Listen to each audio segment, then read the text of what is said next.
दृष्टि परिवार की तरफ से दृष्टि के सभी एस्पिरेंट्स को और पूरे भारतवासियों को संविधान दिवस की ढेर सारी शुभकामनाएं। 26 नवंबर 1949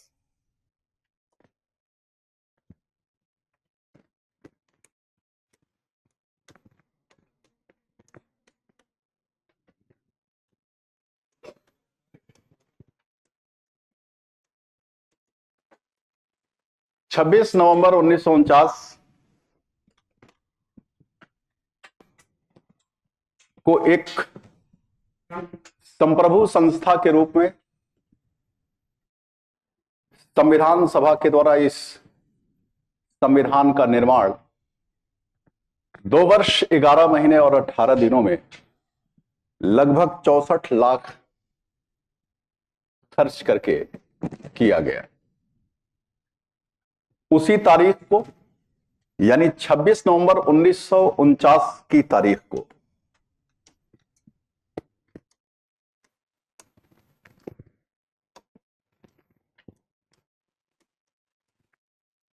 इस देश के लोगों ने संविधान को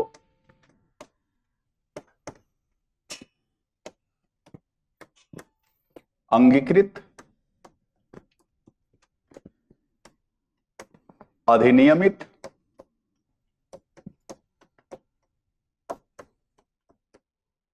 और आत्मार्पित किया।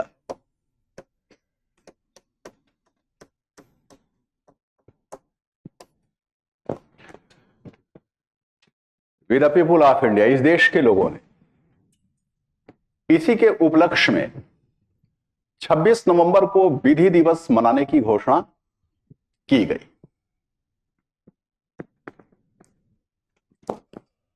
वर्ष 2015 डॉक्टर भीमराव अंबेडकर का 125वीं जयंती वर्ष था। उसी वर्ष भारत सरकार ने उस 125वीं जयंती वर्ष के उपलक्ष्य में 26 नवंबर को संविधान दिवस मनाने की घोषणा की।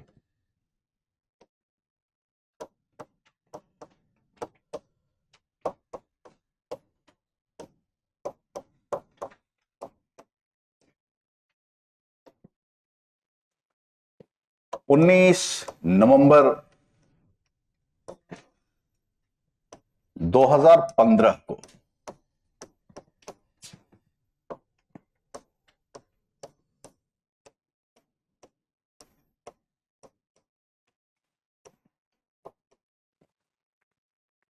भारत सरकार ने डॉक्टर भीमराव अंबेडकर के 125वीं जयंती वर्ष के उपलक्ष्य में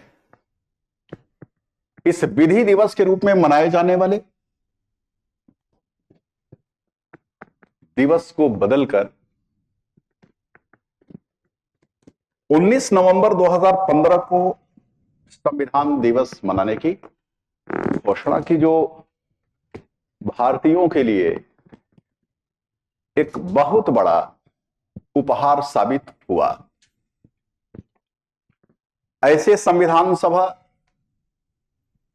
जिसके संदर्भ में आप सभी जानते हैं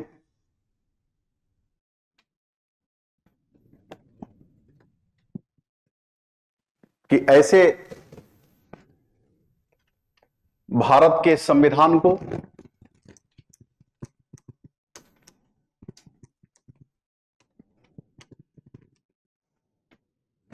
बनाने के लिए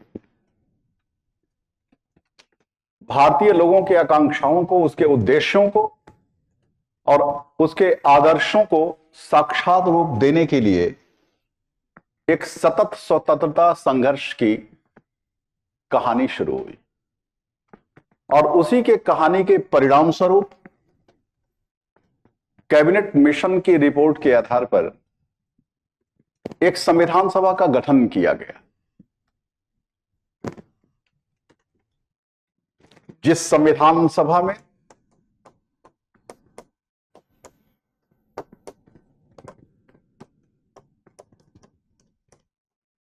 कुल सदस्यों की संख्या 389 निश्चित की गई। यह वही संविधान सभा जिसके कुल सदस्यों की संख्या 389 निश्चित की गई, मुस्लिम लीग की हठधर्मिता और धर्म के आधार पर देश विभाजन की मांग को लेकर कोई और समाधान हमारे सामने नहीं था। अंततः माउंटबेटन योजना 3 जून 1947 के द्वारा देश विभाजन की बात को हमने स्वीकार कर लिया। जाहिर सी बात है कि जब देश का विभाजन हुआ तो संविधान सभा के सदस्यों की संख्या भी घटकर 299 हो गया। इन्हीं 299 सदस्यों ने, अर्थात संविधान सभा की 299 सम्मानित सदस्यों ने अनेक संविधान निर्माण हेतु समितियों का गठन किया और उन समितियों के माध्यम से कार्य करते हुए भारत के संविधान का निर्माण किया। तो कई समितियां बनाई गई और उन्हीं समितियों के माध्यम से यह संविधान सभा ने कार्य किया और भारत के संविधान को बनाया। ऐसे संविधान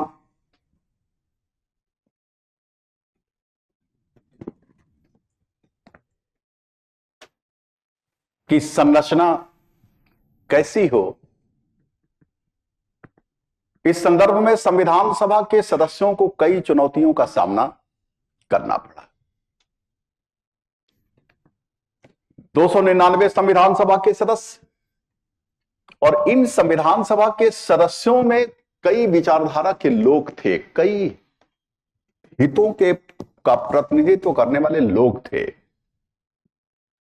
उन विभिन्न विचारधारा और विभिन्न हितों के मध्य टकराहट होना स्वाभाविक था संविधान सभा में। परिणाम स्वरूप उनकी योग्यता को नमन कि अंततः उन 299 सदस्यों ने इस निष्कर्ष पर पहुंचा कि यदि हमें एक सर्वमान्य संविधान का निर्माण करना है तो हमें विभिन्न दृष्टिकोणों और विचारधाराओं के मध्य समन्वय स्थापित करनी होगी। और उस संदर्भ में यह निर्णय लिया गया कि जो संविधान में संघीय ढांचा से संबंधित बातें होंगी उसको लेकर हम सर्वसम्मति का दृष्टिकोण अपनाएंगे। यानी उन विषयों को संविधान में हम तभी शामिल करेंगे जब सारे के सारे सदस्य उस पर सहमत हो जाए। और बाकी विषयों पर कि इस देश में शासन का स्वरूप कैसा हो,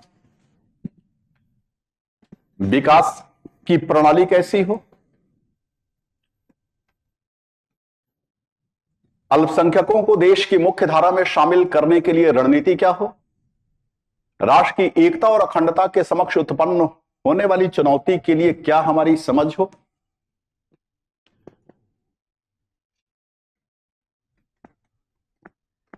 इस पर उन्होंने समायोजन की नीति अपनाई।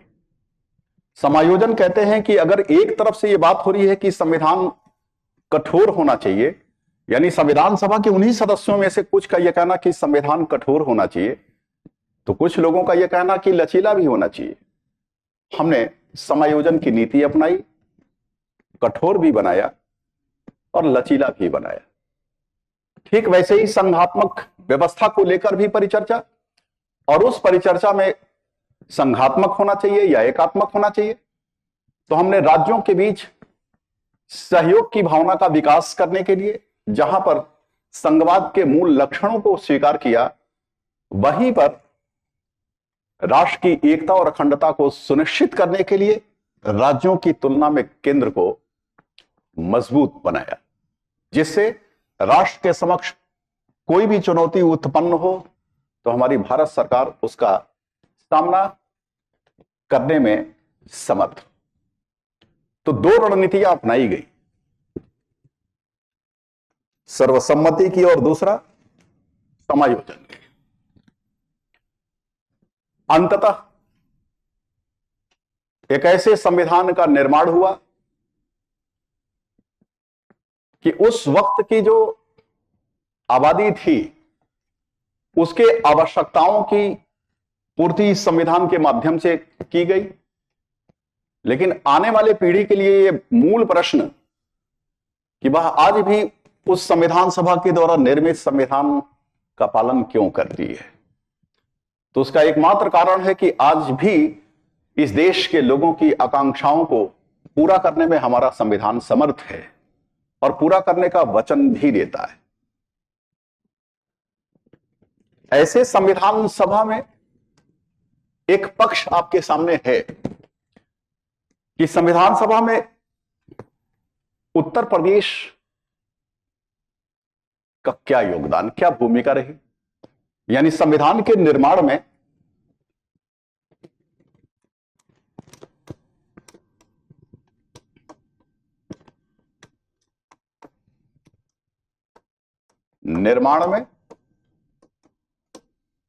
उत्तर प्रदेश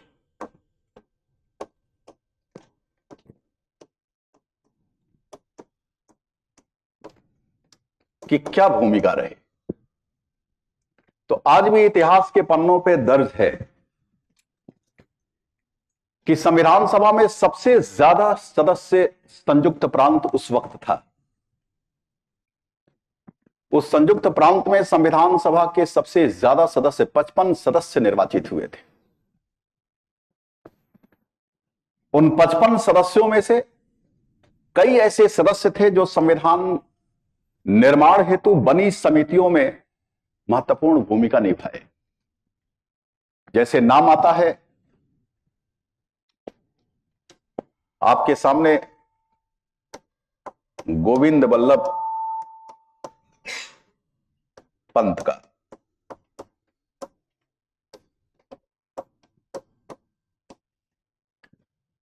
तो मैंने आपसे कहा कि संविधान सभा में संयुक्त प्रांत से 55 सदस्य आए थे। उन 55 सदस्यों में से सभी को तो संविधान सभा की समिति में शामिल नहीं किया जा सकता था, लेकिन कुछ ऐसे पर्सनालिटी थे जिनके बारे में यह कहा जा सकता है, चाहे गोविंद बल्लभ पंत हो, जवाहरलाल नेहरू हो,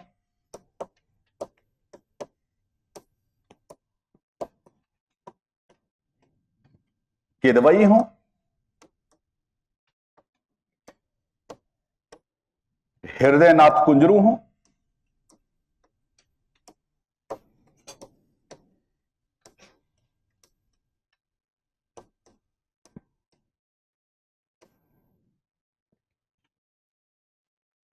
या इनके जैसे और लोग, बहुत से नाम हैं हमारे पास कि रफी अहमद किदवई, जो संक्षेप में मैंने किदवई लिखा है, रफी अहमद किदवई, मौलाना आजाद,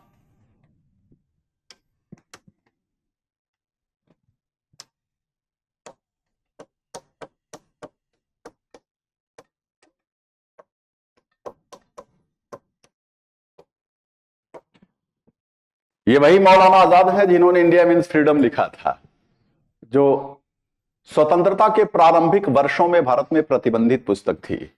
अब हमारे देश में वो प्रतिबंध नहीं है, बिकती है।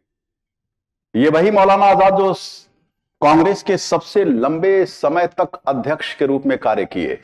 इनसे ज्यादा लंबे समय तक किसी ने भी कांग्रेस की अध्यक्षता नहीं की। सरदार हुकुम सिंह,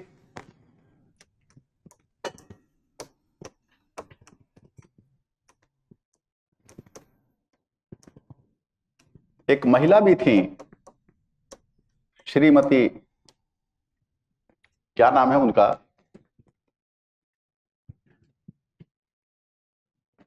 जी दुर्रानी।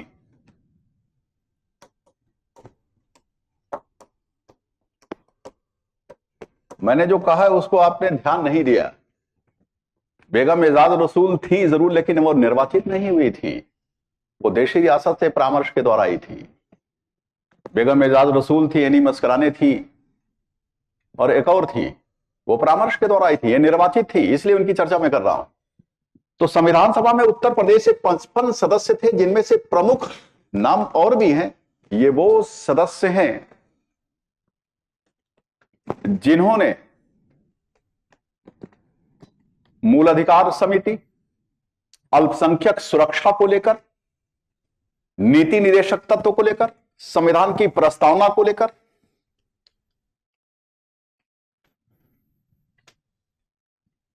जोरदार बहस की और अंततः यह बात कही जाती है कि जो भारत के संविधान की मूल भावना है, लोकतंत्र,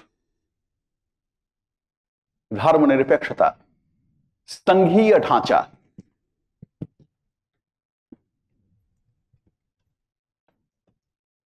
इस विषय पर समितियों में, संविधान सभा में जो बहस हो रही थी, उस बहस में इन्होंने जोरदार इसका समर्थन किया था। ये वही संयुक्त प्रांत के सदस्य हैं जिन्होंने हिंदी को राष्ट्रभाषा का दर्जा देने का जोरदार समर्थन किया। यह अलग बात है कि राष्ट्रभाषा का दर्जा तो नहीं मिल पाया, लेकिन राजभाषा का दर्जा उसे दिया गया कि संघ की राजभाषा हिंदी होगी और लिपि देवनागरी। यह इन्हीं के कारण संभव हुआ। इन्हीं लोगों ने ग्राम पंचायत को और सहकारी खेती को संविधान में शामिल करने का जोरदार वकालत किया और नीति निर्देशक तत्वों को इनको स्थान दिया गया। तो यह बात कही जा सकती है कि संयुक्त प्रांत के जो 55 सदस्य थे, उन 55 सदस्य में जो ये नाम मैं आपके सामने लिखा हूं, ये वो लोग हैं जो भारत के संविधान की संरचना को आकार देने में महत्वपूर्ण भूमिका निभाए। इसलिए बात कही जा सकती है कि भारत के संविधान में उत्तर प्रदेश की आत्मा स्पष्टता दिखाई देती है। रही बात संविधान की, तो जिस संविधान का निर्माण कैबिनेट मिशन की रिपोर्ट पर आधारित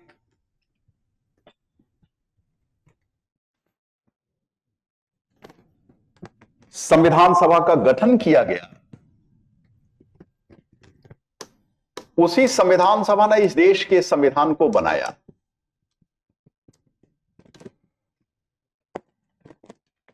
और 26 नवंबर 1949 को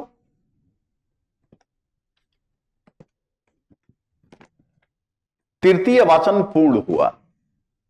जो 14 नवंबर 1949 से शुरू हुआ था तृतीय वाचन, और 26 नवंबर 1949 को पूर्ण हुआ और अंततः सर्वसम्मत से उस संविधान को पारित किया गया।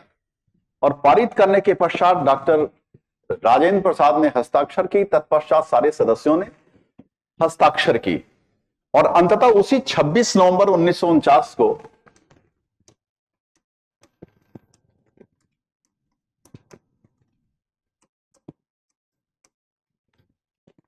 इस देश के लोगों ने इसे भारत के संविधान के रूप में अडॉप्ट कर लिया, अंगीकृत किया। यह वो तारीख है 26 नवंबर, वो तारीख है जो प्रत्येक वर्ष आता है। और इस तारीख को हमारी इस भारत सरकार ने 19 नवंबर 2015 को संविधान दिवस के रूप में मनाने की घोषणा की। तो प्रत्येक वर्ष 26 नवंबर प्रत्येक वर्ष 26 नवंबर को हम संविधान दिवस के रूप में मनाते हैं। इसी 26 नवंबर को संविधान दिवस के रूप में मनाते हैं। महत्व क्या है इसका?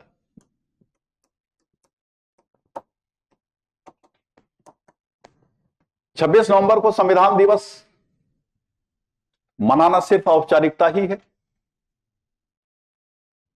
या इससे बढ़कर कुछ और है?